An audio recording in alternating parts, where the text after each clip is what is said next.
kuhakikisha rasilimali za taifa zinatumiwa kuleta maendeleo kila pembe ya nchi. Lakini hapa katikati, baada ya projects kuanzilishwa na kupangiwa na serikali, kuna kazi nyingi ya kufanya kuhakikisha kwamba hiyo miradi haisimami, kuhakikisha pesa ile ambayo imetengwa haiendi kwa miradi ingine, inatumika kwa ile miradi, na pia kuharakisha ili contractors wasichukue muda mrefu, kwa sababu muda ni miaka 5, tayari miaka 2.5 imeisha. So kazi ya naibu wa rais ni kuketi kwanza na kila county na kusema tulikubaliana tunafanya ABCD. Kwa sasa tumefanya hii, lakini hatujafanya hii na sababu ni hii, na ile hatujafanya tunapanga kufanya this time, and so forth and so on. So vile tutakuwa tukifanya kuendelea mbele, kila mwaka kwa kaunti zote 47 tutakuwa tunafanya kikao.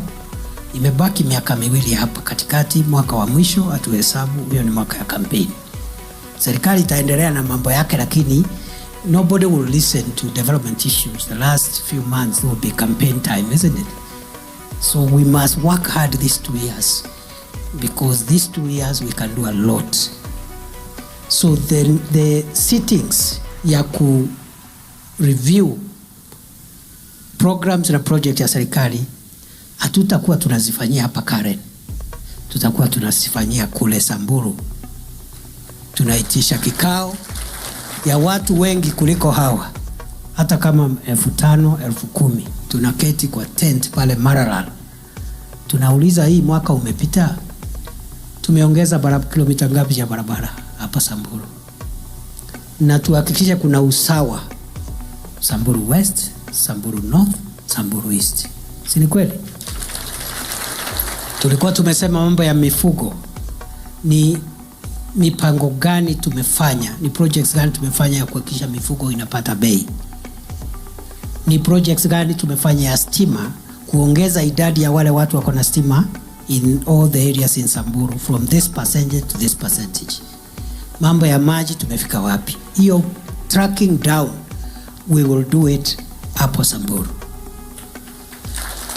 Kazi ya pili ambayo ofisi ya naibu wa rais itafanya ni kukuja sasa, kama saa hii tumeadvertise barabara fulani pale Samburu, ile ya kutoka Marala kwenda huko Morijo, na hiyo tutasukuma. Najua tumetangaza sasa only 30 kilometers, lakini tunangangana na hiyo barabara mpaka ifike Marti.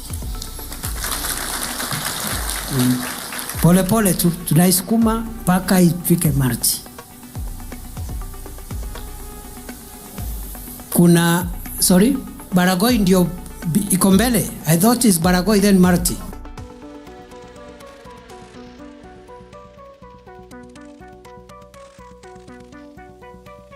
Eli yako hapa. You see? Number 2, we have also advertised another road west pande ya Wamba Kisima huko. And those are not the only roads. Msiwe na wasiwasi. Na msianze kupigana sijui nini, barabara imetoka.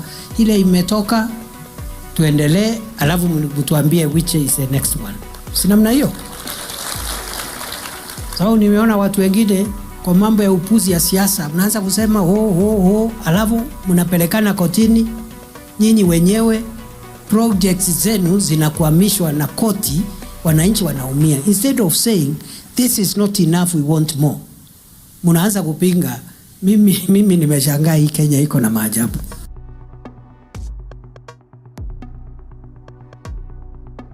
Ya kupinga barabara, ile maandamano inafanyangwa ni ya kuitisha barabara. Sasa some places nimeona maandamano ya kupinga barabara, ati haijaanza hii kona, haijaanza ile kona. It's okay, ile imetoka itoke. Sasa hiyo ya kona ingine leteni, tutafutie pesa naye tutangaze. Pia niseme, so kazi yangu baada ya kufuatilia ndio pesa ipatikane, ndio niite ma ministers, PSCs wale wanahusika, barabara, maji, stima, kila kitu. Nitaenda kuangalia, kwa sababu ile report tunapewa tukiwa Nairobi hata PS mwenyewe ile ripoti anapewa akiwa hapa Nairobi na minister, ingine tumegundua sio correct.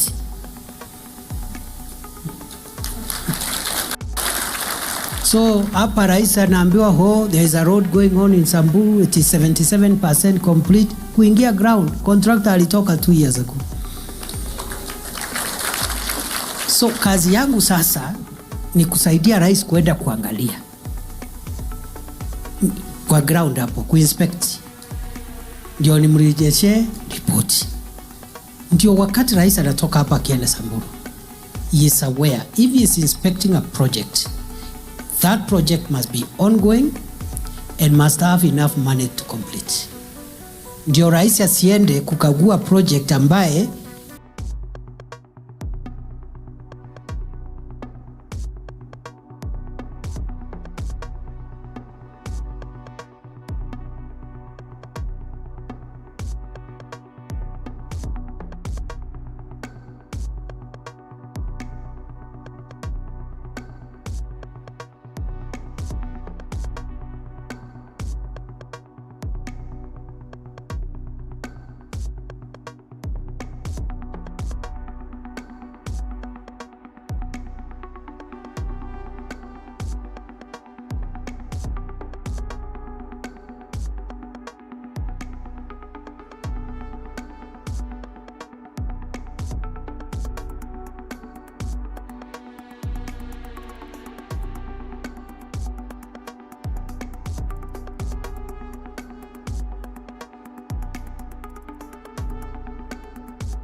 Hiyo ni kazi yangu. That is the way I understand my job. Afadhali mimi ni inspect project ikwame, mimi nipate lawama, lakini sio rais wa nchi. Ama waziri apate lawama, lakini sio rais wa nchi. Ama namna gani? Yeah, because the president is the symbol of national unity. He should not be made to, maybe by a ministry, a state department. He goes, announces a project which the funding has not been thought out until the end, and there are so many bottlenecks. He has not been briefed. So my work now is to make sure that by the time he goes there, the projects are ziko nywee. Wakati itakamilika kama niyo barabara, like the first 30 kilometers ile tumetangaza, sasa hiyo kazi ya kufungua mradi ni ya rais, sio yangu. Kazi yangu itakuwa imemalizika, mimi nitaenda kutafuta more projects. Sasa rais anakuja anafanya nini? Anafungua. That's how you dignify government. And that's the way I understand my job.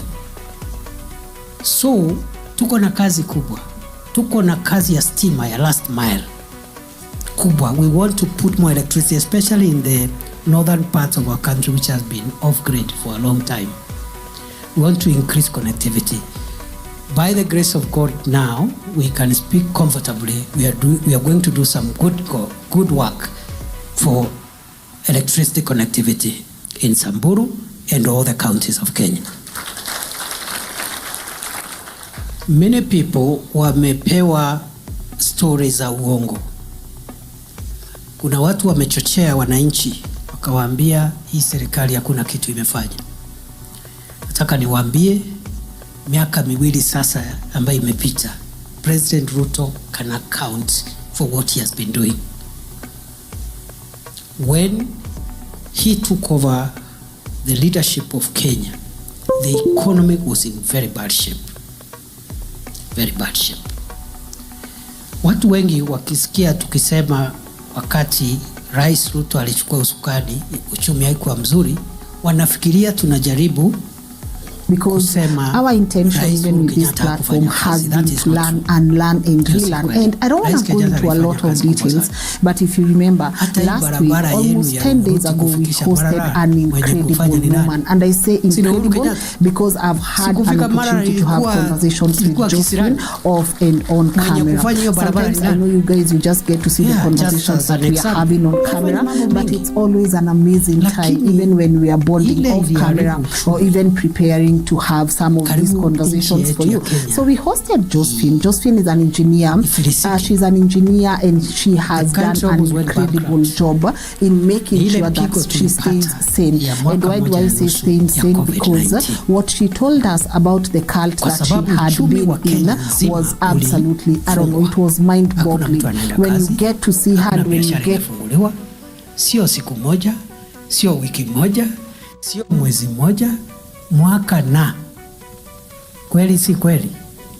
Mimi nilikuwa interior minister hapa, nilikuwa naona wale, najua sasa tuko broad based, hata watu ya Azimio wako hapa, lakini wacha tu niseme kwa sababu now it's history. Now we are one team. Maandamano inaitishwa hapa na watu ya Azimio hapa Nairobi. Uchumi ya Nairobi inafungwa tu one day. When the estimates are done on economic loss for that one day ambaye Nairobi imefungwa. Na sio Nairobi yote, some sections of Nairobi CBD hapo. Kwa sababu huku Karen hakuna maandamano. Muthaiga kuna maandamano. Yeah, most of the estates hakuna maandamano. Hii CBD tu siku moja, billions of money lost. You can imagine the entire country shut down for a year. Hapo ndio Kenya ili, like many countries, interest rates ikapanda. The shilling became very weak. Ilikuwa inapanda kila siku. Bei ya chakula including unga inapanda kila siku. That is the environment which President Ruto found because of COVID-19 and its effects. For the last 2 years, baada ya kazi ngumu, very difficult job and decision making, including making unpopular decisions for the sake of the country, because that's what leadership is about. Leadership is not about making popular decisions. Na hiyo ndio shida tuko nayo Kenya. Every leader wants to be popular all the time, and they tell you they are listening to the ground, and then they do what the ground is saying. If your work as a leader, as an MCA, MP, governor, or as a deputy president, or any other leader, if your work is to listen to what people are saying, and you do what they are doing, you have no business calling yourself a leader. Please, you have no business. The work of a leader is to provide strategic leadership to the community and help the community navigate difficult situations. Some of the decisions that look difficult and unpopular today, when they mature and the public sees the results, they will be very popular. Kweli si kweli? So as a leader, President Ruto had to make difficult decisions. And today, shilingi ya Kenya is stable. For more than a year, haitoki 127, 128, 129. Ile ilikuwa 167. Haijawahi panda kutoka hapo. In fact, there are chances it will even go further down. Petrol ilikuwa 217 a liter of fuel. Now it's about 160 something. It's going to go down. Unga 2 kilos ilikuwa 240, 250 depending on the brand. Today it's about 110, 120 depending on the brand, some even 100. And it's not going to rise. Interest rates were very high. The central bank lending rate was at 15.something%. Now it's 11.25%. The next meeting of central bank economic policy, whatever, the interest rate will come down again. They have been coming down from 15% in August, I don't know, to October, to 12, now 11, and it will continue to come down. Meaning more businesses, including the businesses in Wamba, in Maralal town, people can be able to get credit from banks and expand their businesses and employ a few more Kenyans.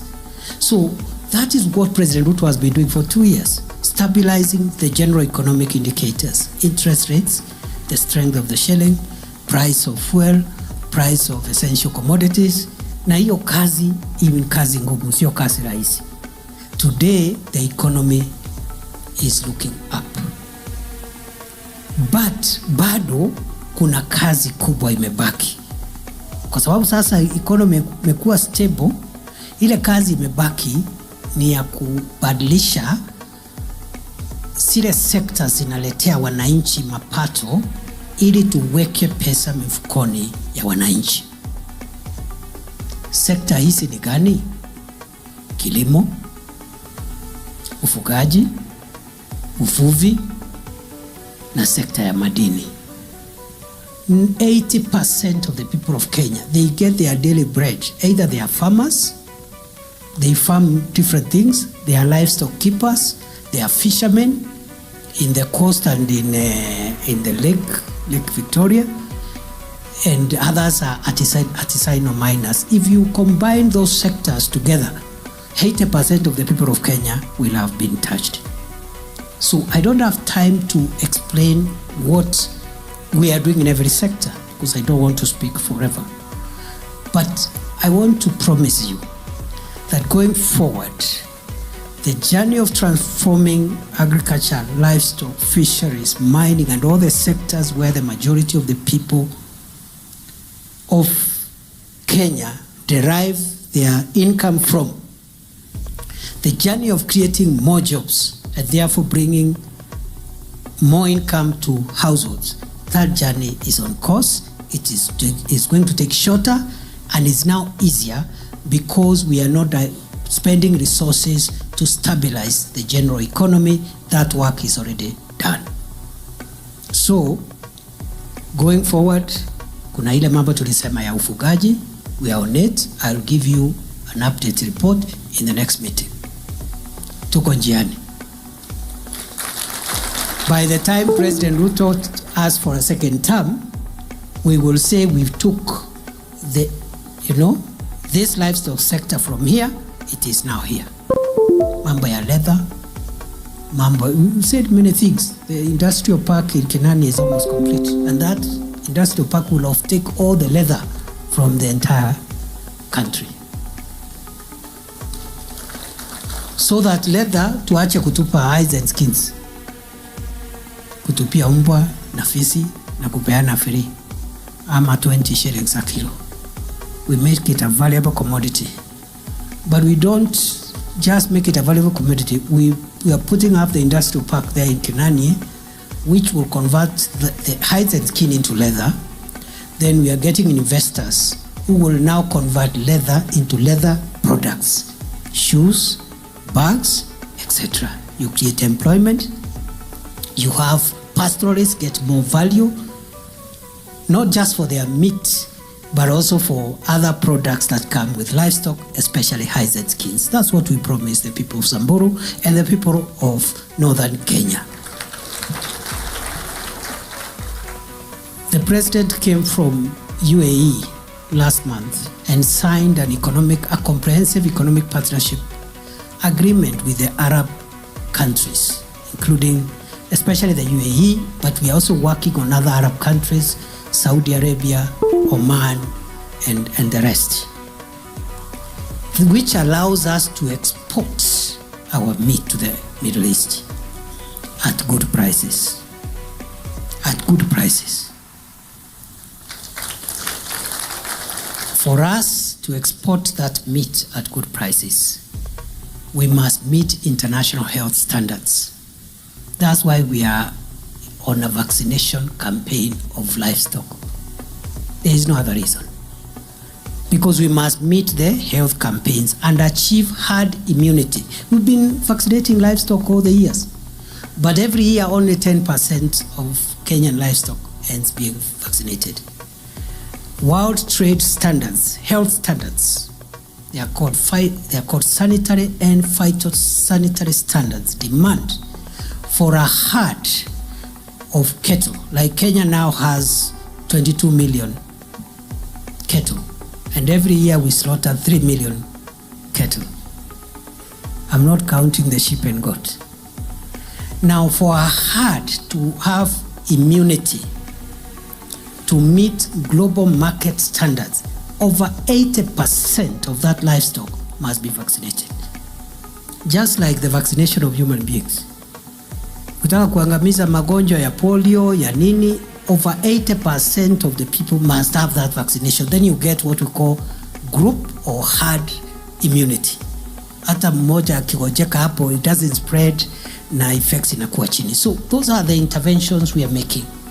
Market for livestock products, value addition, those are the things we said. So we'll be tracking every year where we are on all these commitments. I have already talked about security and what this government has done to improve security in Samburu and North Rift, but I have also told you the remaining work because we have not achieved 100%. Na mimi naomba wakosoaji wa serikali, be fair because you know Rais Ruto hakusema hii mambo yote atafanya in a day or in a week. He has a 5-year term. So those questions will come at the right time. Lakini also we don't mind you reminding us what we said because you are helping us achieve our targets. Kwa sababu sasa once we achieve our targets, I wonder what these characters will say. Sasa hii wanasema hii haijaanza, hii haijakamilika, itakamilika. And then you will have no story. Liona wengine wana complain the other day ati tumepea sugarcane farmers bonus. Yeah? But that's what we say, that sugarcane and sugarcane farming is going to be profitable. We waived the debts. We are now paying farmers every week. We are paying workers every month, and every Friday mkulima wa miwa hapo anapata cheki yake. Na mfanyikazi amelipwa. Na mwisho wa mwaka analipwa bonus. We've started with Mumias, it's working. We are going to the other sugar factories. So we can report progress on everything. So wale wanashangaa na bonus ya sugarcane bado hawajaona. We will do more. They will even be perplexed because you could see even in the press conference they were looking disturbed. Yani wanashangaa pesa imetoka wapi? Is it money from the exchequer? No money can be spent from the exchequer which has not been appropriated by the National Assembly and the other institutions that ensure that. Hii ni M-PESA, ule mtu amepewa hiyo kiwanda, amewekewa. Unaona rais alienda hapo akasema mambo ni matatu. Hiyo mambo ni matatu ni kusema kiwanda ya miwa lazima ulipe muda mtu ameleta miwa immediately. Jambo la pili, ulipe wafanyikazi at the end of the month. Jambo la tatu, ile faida utatengeneza ugawe mara 3. Mambo ni matatu. Ugawe mara ngapi? Faida kidogo ni yako. No, faida ya kwanza 30% ibaki kwa kiwanda ndio isirudi nyuma. The other 30% ama 35 ni yako, ubebe, upeleke where you want. The other 35% ugawe na farmers hapo upatie bonus. Mambo ni mangapi? Imefanyika, haijafanyika? Imefanyika. So hata hii livestock hii yetu hii. Si umeona tumengangana mambo ya insecurity, we are almost getting it right. So even these other economic factors, even the programs ya kuleta barabara, ya kuleta maji, ya kuleta stima, we are on course. We report progress every year. So mimi niliwaita kuambia mjue sasa. I know many of you have access to the president, especially the leaders na wale viongozi wengine kutoka mashinani, na mambo mengi anawashughulikia. Lakini ukiona kuna delay mahali and maybe you are waiting for an appointment kuona rais na inakaa, you can look for his deputy. Ni kusaidia ile naweza, ndio ile sitaweza sasa tutapelekea mdosi. So I want to commit, I'll be available, especially the elected leaders with this kind of unity. I want to propose 2 things and then I finish. I want to propose first. What we were doing with the other counties, tulikuwa tunakuja tunasema hii ndio purpose, alafu tunaambia each constituency iende summarize what they think are priorities. Some could be in the county economic charters, others could be new priorities, but we want to have a feel from you as leaders, both elected and grassroots leaders. We want to have a feel per constituency what you consider the priorities. Barabara, maji, stima hapo, so that we have a feel that we are heading in the right direction. I am told you did that earlier. So this meeting then is 50% done. Because what we are going to do now, I would want, and I hope the persons reporting are not the MPs. I would want another person who is not, MPs ko nao kila siku hapa Nairobi. So I hope the MPs and the governor could be gracious enough to allow other people from your constituencies to report on the priorities agreed by the constituency. After that, I will now give the program to the governor so that he can let me know. He can introduce the teams. First, you need to acknowledge everybody. Maybe not everyone will speak. And I run the risk of not acknowledging everybody. You'll see how to acknowledge them. But let me just get a feel. Do we have Samburu North here? Hebu inua mkono watu ya Samburu North. Good. Do we have Samburu West here? Mukono? Oh, good.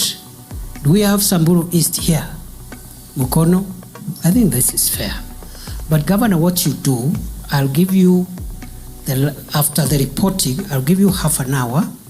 That half an hour, introduce the wazee, nini, just wave, former leaders, wave. Then maybe you decide who among you will say jambo. Now please don't introduce another agenda. Because mkutano ya leo ilikuwa yangu, ile mtaniita, stima imeenda.